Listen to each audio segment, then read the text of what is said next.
यानंतर मुंडेंच्या राजीनाम्याची मागणी पुन्हा एकदा जोर धरू लागली आहे। पाहूया टॉप 9 बातम्यांमधून। देशमुख हत्याप्रकरणी खासदार बजरंग सोनवणे पुन्हा एकदा गृहमंत्री अमित शहांना भेटणार। आरोपपत्रातून बीडमधील गुंडाराचा चेहरा समोर। दोषींना फाशी होईपर्यंत माघार घेणार नाही, सोनवणे ठाम। पोलीस यंत्रणेला सुद्धा मी डायरेक्ट बोललेलो, त्याच्यामुळे मी ह्या शेवटच्या टोकापर्यंतची भूमिका पूर्ण निभावणार। मी आणखी पण अमितभाई शहा साहेबांना भेटणारच आहे। मुंडेंच्या मंत्रिपदाचा फायदा घेत कराडला जेलमध्ये व्हीआयपी ट्रीटमेंट। आकाच्या आकानी मंत्रिपदाचा राजीनामा द्यावा, धसांकडून मागणी कायम।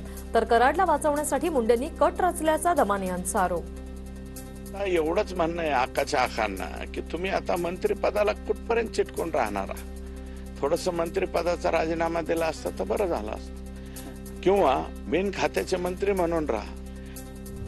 आम्ही पूर्वीपासून बोलत आहोत की संतोष देशमुख हत्या प्रकरणात वाल्मी कराड हाच मुख्य आरोपी आहे। आता तरी धनंजय मुंडेंचा राजीनामा मुख्यमंत्री घेणार आहेत का? जितेंद्र आव्हाड यांचा सवाल। तर कृष्णा आंधळे यांची हत्या झाली असं मला वाटतं, आव्हाडांचं वक्तव्य। आरोपींना फाशीची शिक्षा झालीच पाहिजे। राजकीय दबावामुळे 3 वेगळ्या केसेस दाखल केल्या होत्या, तर राजकीय दबावामुळेच आम्ही मुंडेंचा राजीनामा मागतोय। सामाजिक कार्यकर्ता अंजली दमाने यांची प्रतिक्रिया।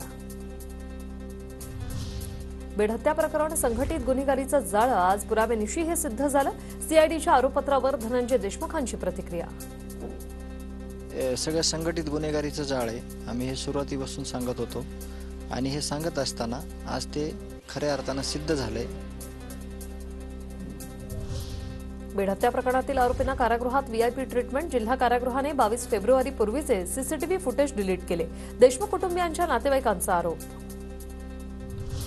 आरोपपत्राबाबत माहिती नाही, सीआयडी कोर्टात माहिती देईल। जेव्हा माहिती होईल त्यावेळी बोलेल। आता पुण्यात आहे तर पुण्यातले प्रश्न विचारा। आरोपपत्रावरील प्रश्नावर पंकजा मुंडेंची प्रतिक्रिया। पुण्यात आहे मी, आता त्या महिलावर अत्याचार झाला बस स्थानकामध्ये, झाला नाही का? झाला ना, ते प्रश्न विचारा ना। मी पुण्यात आले, तुम्ही बीडचे कशाला प्रश्न विचारताय? पुण्याचे पत्रकार आहेत तुम्ही। पंकजा मुंडे यांचं वक्तव्य ऐकून धक्का बसला। तुम्ही बीडचे आहात, परळीमध्ये आहात, मग तुम्हालाच विचारणार ना। तुम्ही अमेरिकेला गेलात तर तुम्हाला ट्रम्पवर विचारायचं का? पंकजा मुंडेंच्या वक्तव्यावर अंजली दमाने यांचा पंकजांना सवाल।